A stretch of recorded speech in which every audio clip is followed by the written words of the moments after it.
اور پاکستان کی سمندری حدود میں بغیر اجازت کوئی بھی داخل ہوگا تو اس کو روکا جائے گا، یہ علی زیدی صاحب یہ کہہ رہے ہیں۔ اور یہ بیچارے جو ماہی گیر ہیں جن کا روزی روٹی ہی اس پروفیشن سے وابستہ ہے، یعنی وہ ماہی گیری کریں گے تو اس کے نتیجے میں ان کے گھر کا چولہا جلے گا، وہ بھی 25 دن سے اسی معاملے پر پیٹ رہے ہیں، لیکن کسی حکومتی عہدیدار کے کان کے اوپر جوں تک نہیں رینگ رہی۔ اب 25 دن تک خاموشی کے ساتھ نہ نیشنل میڈیا پر بلیک آؤٹ کمپلیٹ، اور اس کے بعد سوشل میڈیا پر ہلکی سی اس کے اوپر بحث ہوتی رہی، اور کل سے 2 دن میں یہ سوشل میڈیا پر بہت زیادہ وائرل ہوا تو ہماری حکومت کو بھی ہوش آنا شروع ہو گیا، اور ان کا یہ کہنا ہے کہ جناب اب ہم اس معاملے کو سنجیدگی سے دیکھیں گے، یعنی اب ایک نئی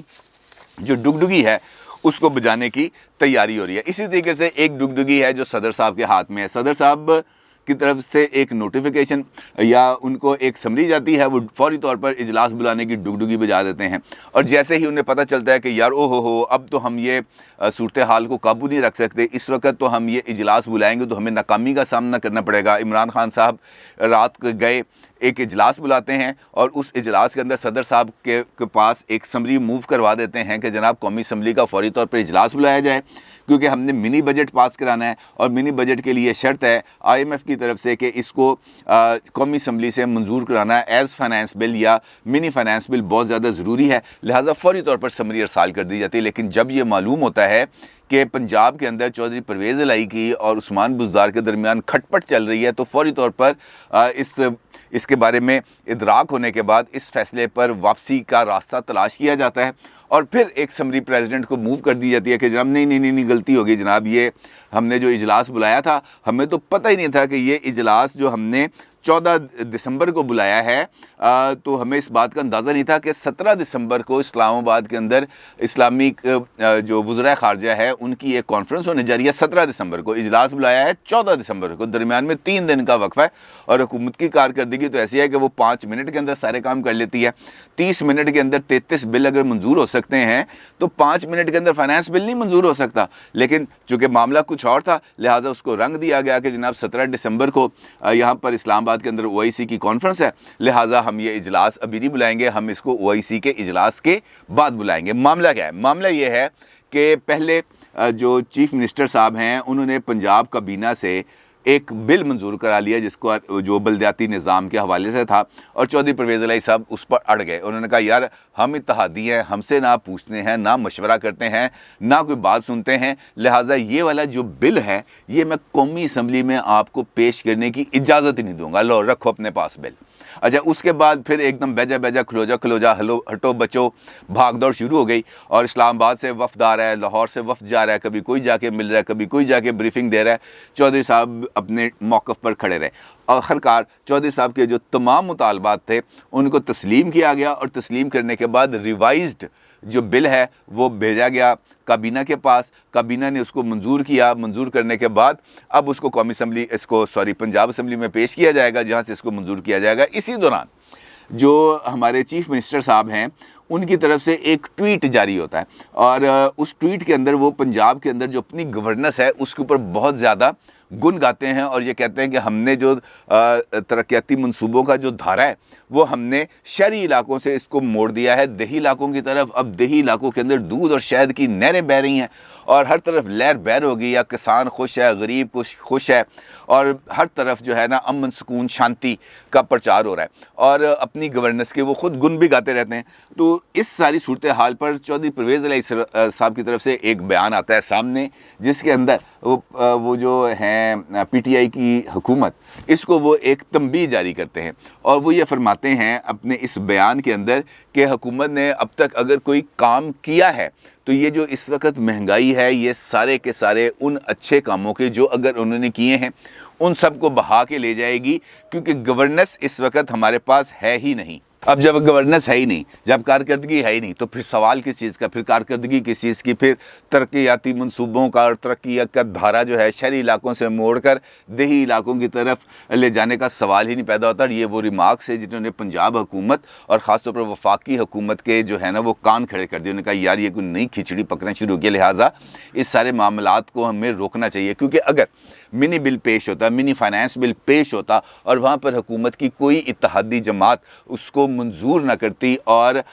وہ بل جو ہے قومی اسمبلی میں مسترد ہو جاتا تو پھر یہ حکومت خود بخود گھر چلی جاتی. یعنی پھر حکومت کو ہٹانے کے لیے نہ تحریک عدم اعتماد کی ضرورت پڑتی اور نہ ہی کسی اور معاملے کی. یہ سیدھی ایک ثبوت تھا کہ حکومت اسمبلی کے اندر اپنی اکثریت کھو بیٹھی ہے اور اس اکثریت کو برقرار رکھنے کے لیے عمران خان صاحب کو درِ چودھری پر جھکنا ہے اور اس کے لیے وہ آ رہے ہیں امیجیٹلی ہنگامی بنیادوں پر کر لاہور، کیونکہ ان کا لاہور آنے کا کوئی پلان نہیں تھا. اب انہوں نے فوری طور پر پلان بنا لیا. اگر نوٹس لیا تھا انہوں نے گوادر والے واقعے کا تو ان کو لاہور آنے کے بجائے فوری طور پر جانا چاہیے تھا گوادر، اور گوادر جا کر یہ جو مظاہرین ہیں، یہ جو دھرنا دے کے بیٹھے ہوئے ہیں یہ غیر قانونی شکار کے خلاف، ان کے ساتھ ان کو مذاکرات کرنے چاہیے تھے، ان کو ٹھنڈا کرنا چاہیے تھا، ان کو گھروں میں بھیجنا چاہیے تھا، ان کے جو جائز مطالبات تھے حل کرنا چاہیے تھے. لیکن چونکہ اس دھرنے کا اور اس ریلی کا براہ راست خطرہ نہیں ہے اسلام آباد سرکار کو، لہٰذا وہ اگر 10 دن 15 دن 1 مہینہ اور سڑکوں پر ہے تو حکومت کی صحت کے اوپر کسی قسم کا کوئی اثر نہیں پڑتا. لیکن اگر فنانس بل قومی اسمبلی سے مسترد کر دیا جائے تو اس کا یقینی طور پر اثر پڑتا ہے حکومت کی صحت پر. لہٰذا حکومت نے اپنی صحت کو گلوکوز کی نئی بوتل لگوانے کے لیے فوری طور پر ضروری سمجھا کہ وہ نہ صرف لاہور آئیں بلکہ لاہور آ کر عثمان بزدار صاحب سے پوچھیں بھائی تمہیں کیا مسئلہ ہے، کیوں ایسے تم پنگے لیتے ہو ہر دوسرے دن کہ ہم نے چودھری صاحب کے سامنے جھکنا پڑتا ہے، چودھری صاحب کے ناز نخرے اٹھانے پڑتے ہیں، ادروائز ہم تو ہاتھ ملانے کے لیے بھی روادار نہیں ہیں. لہٰذا جو عمران خان صاحب اب آئیں گے کل لاہور اور آ کر چودھری سرور صاحب جو گورنر پنجاب ہیں ان سے بھی ملاقات کریں گے، عثمان بزدار صاحب بھی ملاقات کریں گے، اپنے اراکین قومی اسمبلی اور صوبائی اسمبلی سے بھی ملاقات کریں گے، اور یہ جو نیا بل انہوں نے پاس کرنے کی کوشش کر رہے ہیں پنجاب میں بلدیاتی نظام کے حوالے سے، اس کے اوپر بھی مشاورت کریں گے. اور اس کے ساتھ ساتھ جو یہاں پر ان کے اہم ترین وزراء ہیں اور پارٹی کے لیڈرز ہیں ان سے اس بارے میں گفتگو کریں گے کہ جناب بلدیاتی الیکشن آ رہے ہیں، ہم نے بلدیاتی الیکشن کرانے ہیں، تو اس سلسلے میں آپ کی تیاری کیا ہے، کیا ہم آگے بڑھ سکتے ہیں بلدیاتی الیکشن کے لیے. کیونکہ عثمان بزدار صاحب نے پی ٹی آئی کے کور کمیٹی کے اجلاس میں برملا طور پر اس بات کا اظہار کیا تھا کہ جناب I am not ready for local bodies election. انہوں نے کہا جی میرے ہاتھ کھڑے ہیں، اور کھڑے ہی ہونے سے، کیونکہ جب کیا ہی کچھ نہیں تو ہاتھ تو کھڑے کر سکتے ہیں. ادروائز یہ جو ٹویٹ سرکار ہے ڈگڈگی، آپ کو پتا ہے ڈگڈگی سرکار، تو یہ ڈگڈگی بجا سکتے ہیں سچ کی جھوٹ کی پرواہ کیے بغیر، لیکن کام کرنے کا اہلیت نہ یہ رکھتے ہیں نہ یہ صلاحیت رکھتے ہیں، اور اسی وجہ سے ان کو بار بار بلیک میل ہونا پڑتا ہے. اب کل آ کر چودھری صاحب سے رابطہ کریں گے یا چودھری شجاعت صاحب کی خیریت دریافت کرنے کے بہانے دوبارہ ان سے ملاقات کریں گے، یہ ابھی تک ان کا کوئی پلان حتمی طور پر سامنے نہیں آ سکا. لیکن اس بات کا اشارہ ضرور ملا ہے کہ وہ یہاں پر آ کر جو